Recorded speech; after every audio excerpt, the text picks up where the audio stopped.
Eu sou Mário Persona e essas são as respostas que eu dei aos que me perguntaram sobre a Bíblia. Aqui vai ter aquele episódio de uma jovem, né? A gente pode até ler e conhecer melhor o que aconteceu aqui. No versículo 16, aconteceu que indo nós à oração, nos saiu ao encontro uma jovem que tinha espírito de adivinhação. No original aqui é espírito de Piton. Piton é a cobra, espírito da cobra, aquela cobra grande, tipo uma sucuri, aquelas cobras jiboia, né? Uma jovem que tinha espírito de Piton, ela incorporava um espírito, claro que era um demônio, né? E fazia adivinhações. E ela seguia, nos saiu ao encontro uma jovem que tinha o espírito de Piton, o espírito de adivinhação, a qual, adivinhando, dava grande lucro aos seus senhores. Era uma jovem escrava, coitada. Ela fazia isso escravizada. Ela trabalhava para os seus senhores. Como muitas meninas hoje que você encontra na internet, que tiram a roupa, vendem o corpo e tudo, são escravas. São escravas. Elas têm lá um cafetão, né? Elas têm um chefe, que é quem as contrata e paga para elas fazerem tudo aquilo pela internet. Então não pensa que são todas livres, não. São escravas também. A escravidão hoje, ela mudou muito. Então tem muitas, na prostituição, por exemplo, sempre tem o cara que é o chefe lá das meninas e ganha uma parte do faturamento delas. E então sai essa jovem agora, dava grande lucro aos seus senhores, então isso é coisa antiga, né? Homens terem jovens como escravas para explorá-las. Essa, seguindo a Paulo e a nós, clamava no versículo 17, dizendo: esses homens que nos anunciam o caminho da salvação são servos do Deus Altíssimo. Puxa, que legal, olha só, essa jovem ia na frente deles pelas ruas, proclamando isso para todo o povo. Que maravilha, que propaganda grátis que ela fazia para Paulo e para Silas, né? Nem precisava de carro de som, nem precisava de um trio elétrico para fazer essa propaganda. Esses homens que nos anunciam o caminho da salvação são servos do Deus Altíssimo. É bom isso? Vamos ver. E isto fez ela por muitos dias. Por muitos dias. Mas Paulo, perturbado, porque ele sacou na hora que aquilo era coisa do demônio. Não tinha nada a ver com Deus. Voltou-se, ou virou-se e disse ao espírito, que possuía a jovem: em nome de Jesus Cristo te mando que saias dela. E na mesma hora saiu. Aqui tem um ensino interessante, sabe? Primeiro, que Paulo logo identificou que ela não estava sendo guiada por Deus. Porque nós encontramos esse nome, Deus Altíssimo, no Antigo Testamento. Quando os judeus não tinham intimidade com Deus, Deus era chamado de Deus Altíssimo, um Deus distante. Não era conhecido como Deus Pai, mas Deus Altíssimo. Mas nós não encontramos os cristãos já nas cartas chamando a Deus de Deus Altíssimo, não. Paulo, na sua carta aos Coríntios, fala: há muitos deuses e muitos senhores, mas para nós há um só Deus, o Pai, e um só Senhor, Jesus Cristo. Então, tudo que você quiser usar para chamar a Deus, para se dirigir a Deus também, use Pai. Dirija-se a Deus como Pai e dirija-se a Jesus como Senhor. Você encontra em várias passagens o nome Jesus sozinho, né? unicamente sozinho. Tipo assim, Jesus subiu da Galileia para não sei aonde, Jesus foi ao templo, ou Jesus entrou na casa de Marta. Você encontra o narrador do Evangelho usando apenas o nome Jesus. Mas quando a qualquer um dos discípulos se dirigiam a ele, a Jesus, eles falavam Senhor Jesus. Senhor, ele chamava Jesus de Senhor. Os únicos nos evangelhos que se dirigem a Jesus sem chamá-lo de Senhor são os demônios.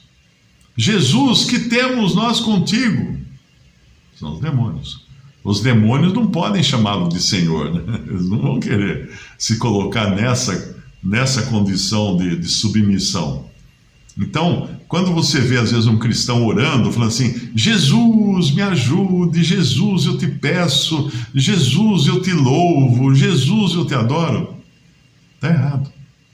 Está errado.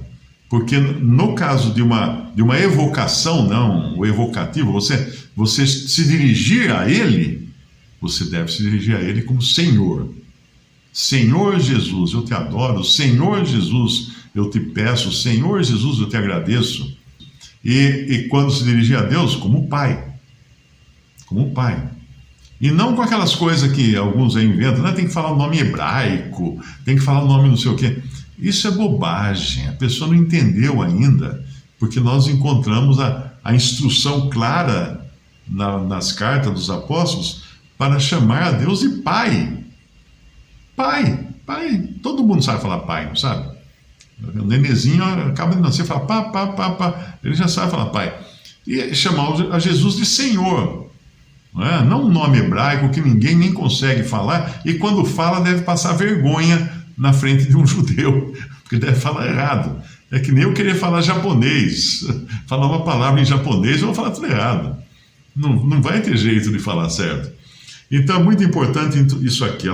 Ela usava um nome que não é usado pelos discípulos no Novo Testamento, porque era o nome de um Deus altíssimo, um Deus distante. Uma outra coisa importante é que ela segue a Paulo por muitos dias, fala, e fez ela por muitos dias. E Paulo, então, chega um momento que ele, perturbado, vira para ela e expulsa o demônio que havia nela. Mas eu pergunto, por que Paulo não fez isso logo no primeiro dia?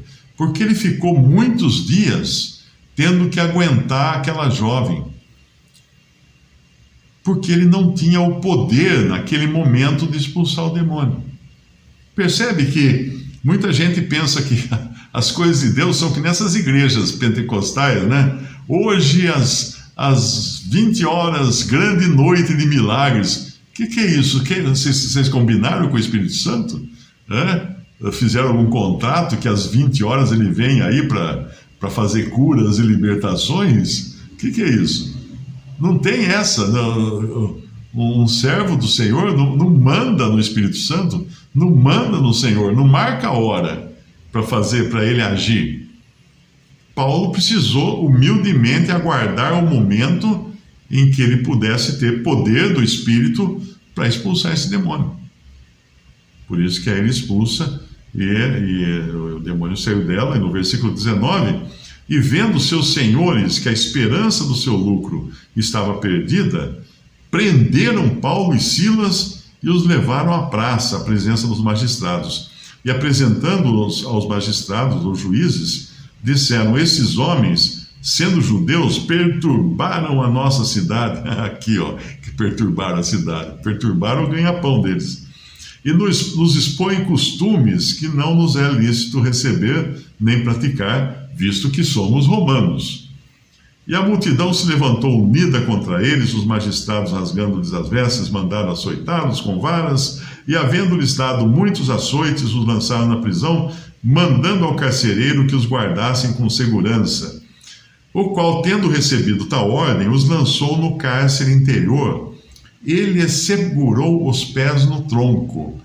Uma vez eu vi uma foto de um museu, como é que era esse tronco que eles colocavam na prisão e como que os prisioneiros os pés eram presos no tronco. A gente sempre pensa assim, que era um tronco com dois buracos, né? que punha os pés ali e baixava um outro tronco também, com dois recortes, e prendia os pés. Mais ou menos isso. Mas no artigo que eu li, na realidade tinha o tronco comprido, com esses buracos, né, embaixo, e tinha o tronco de cima, com os buracos de cima, só que eles colocavam uma perna de um prisioneiro aqui e a perna do outro prisioneiro por cima dessa, no outro buraco. E depois a perna do outro prisioneiro. Então eles ficavam todos com pernas alternadas, cruzadas, por cima uma do outro, para deixar mais desconfortável possível. Agora, você imagina, uma prisão não era na Suécia, né? Um cárcere dos tempos romanos, não era uma coisa... Hoje você vê aquelas prisões na Suécia, na Suíça, tudo assim arrumadinho, né? Acho que tem TV, tem tudo na cela, né? O cara fica lá de boa só. Não era nada disso. Você imagina, aquilo devia ser cheio de palha, com aquele monte de prisioneiro fedendo, urinando no chão, defecando no chão. Não tinha banheiro, ninguém podia levantar a mão e falar assim, carcereiro, eu quero ir ao banheiro. Não tinha isso. O cara fazia ali mesmo as necessidades. Então era uma coisa muito ruim, era uma coisa horrível ficar preso. Então, é claro que ali Paulo e Silas, então, passaram a noite reclamando. É uma pouca vergonha, vou chamar como é que é? Os protetores dos prisioneiros, as autoridades que cuidam do bem-estar das prisões. Não. Passaram a noite reclamando? Não. Perto da meia-noite, versículo 25 de Atos 16, Paulo e Silas oravam e cantavam hinos a Deus, e os outros presos os escutavam. Aí uma pessoa me escreve, que eu acho que era também de uma tal congregação por aí, dizendo que só pode orar de joelho. E eu logo lembrei dessa passagem. É claro que eles não tiraram o joelho para orar, né? Mas eles estavam orando com os pés no tronco, um por cima do outro. Como só de joelhos? Você ora do jeito que dá para orar, não tem uma regra específica. Se você for engolido por um grande peixe, você vai orar no ventre do grande peixe, como fez Jonas. Então aqui, perto da meia-noite, Paulo e Silas oravam e cantavam hinos a Deus, e os outros presos os escutavam.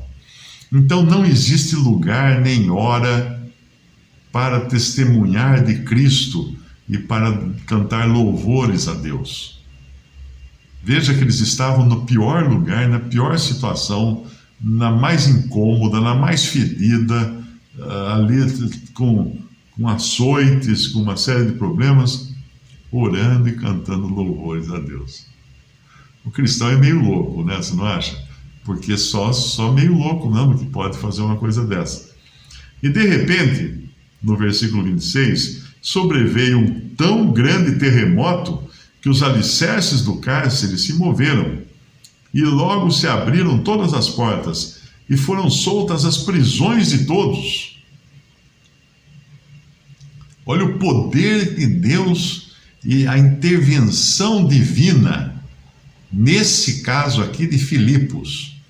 Então, quando você lê a carta aos Filipenses, lembre-se que lá estava Lídia, os que ouviram a leitura dessa carta, estavam Lídia, estava provavelmente o carcereiro, que vai se converter daqui a pouco, e talvez, não sabemos, mas talvez aquela escrava que foi libertada de demônios, porque de repente ela deixou de ser interessante para os seus senhores, né?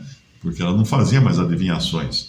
Então, provavelmente esses três estavam na igreja que estava em Filipos. Agora, pensa o seguinte, eram 3 pessoas completamente diferentes. Uma empresária, uma escrava e um bruto carcereiro, que devia ser um soldado romano aposentado para ficar cuidando de presos.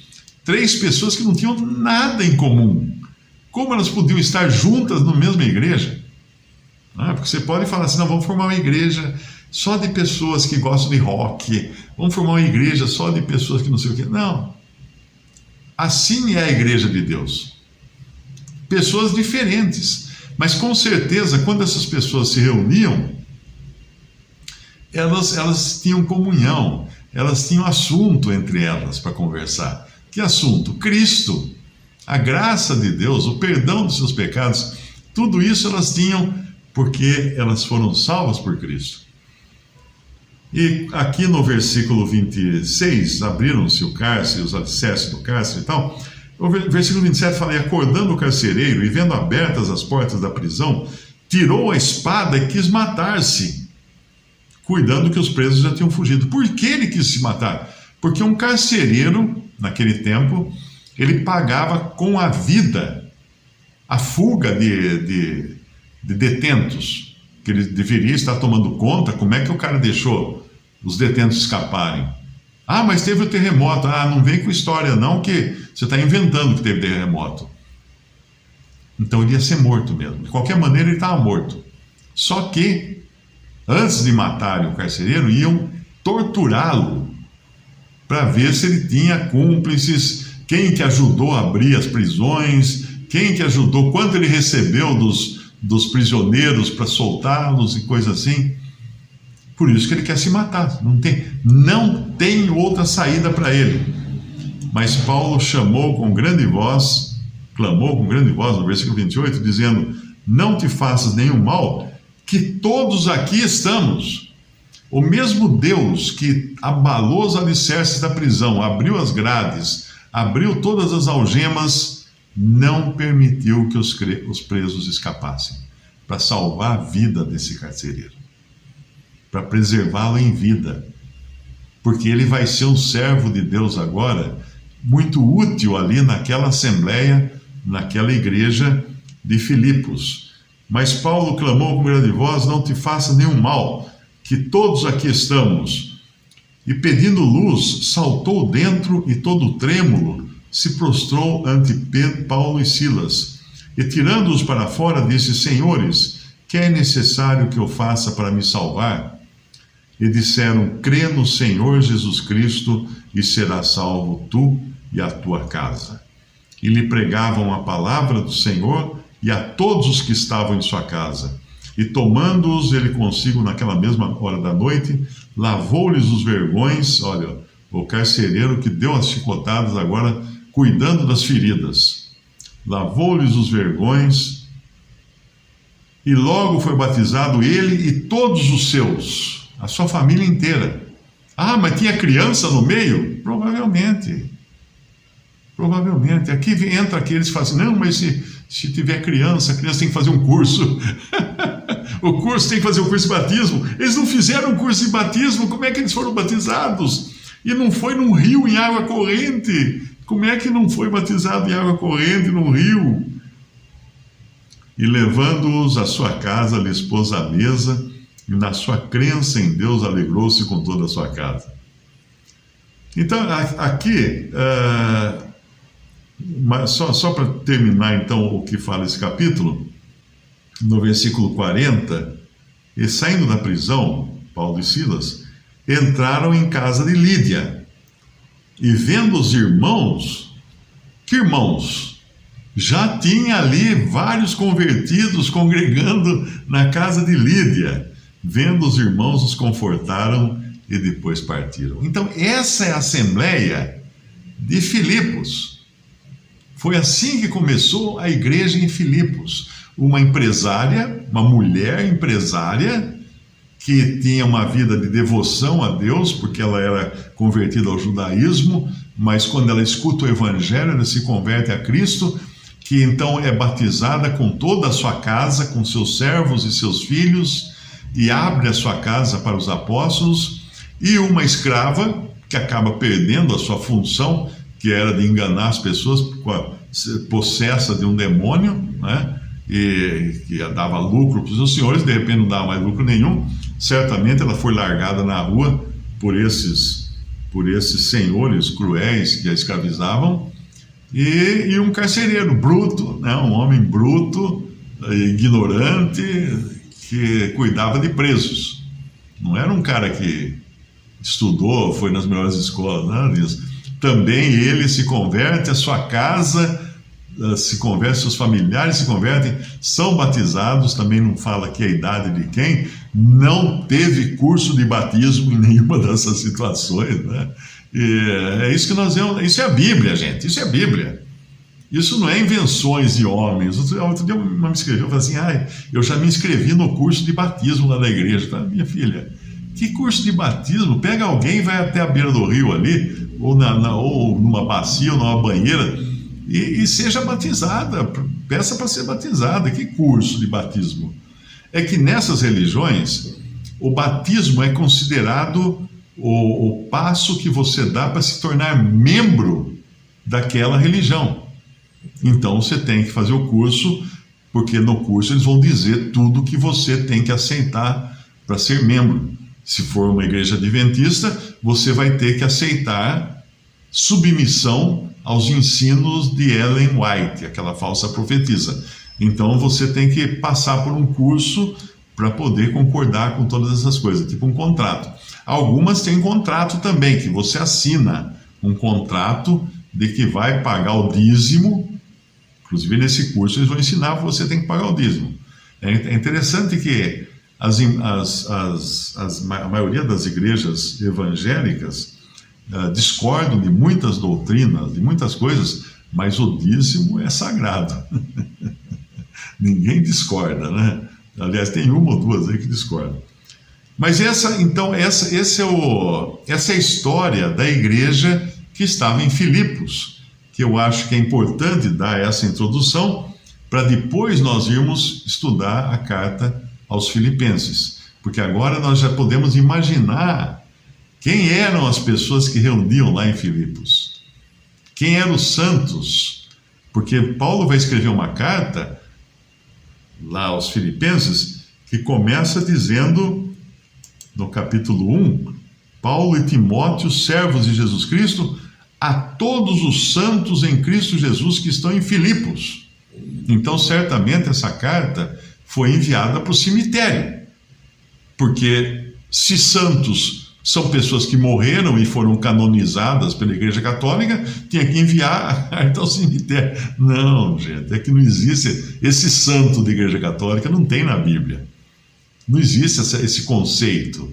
Na realidade, aos santos que estão em Filipos, todos os Lídia, o carcereiro, provavelmente aquela jovem que estava em Filipos, esses seriam os que iriam receber as cartas, e não um bando de ossos em algum cemitério que foram canonizados por algum papa. Não, santos são vivos, como todo crente em Cristo é santo, santificado pelo próprio Senhor Jesus, pelo seu sangue derramado na cruz.